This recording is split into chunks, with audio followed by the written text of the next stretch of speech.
Good day everyone, I am Mark Lawrence P. Panta from Ormoc City, Bismarck 3 Delta. Today I'll be talking about the question, is morality absolute or relative? Some people believe in moral absolutism, which means there are moral laws that never change. Right is always right and wrong is always wrong. For example, killing an innocent person is wrong, no matter the time, place, or reason. This view is like believing that morality comes from a higher or spiritual source from the soul, which knows what is truly good.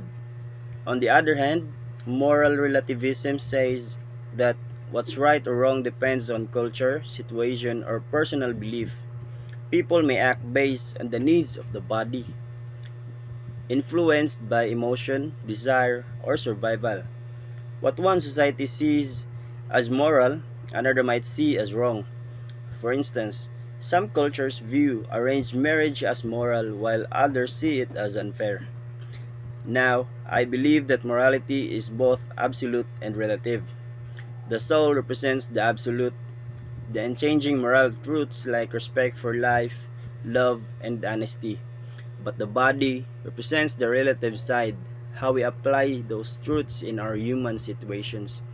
For example, stealing is wrong in principle, but if a person steals food to survive, we begin to understand their moral struggle between the body and the soul. The principle stays the same, but the situation affects how we judge it. In conclusion, morality is absolute in its core principles but relative in its human expression. The soul guides us toward what is truly right, while the body reminds us that we live in a world of changing circumstances. Thank you, and remember, true morality is the harmony between the soul that knows the truth and the body that lives in reality.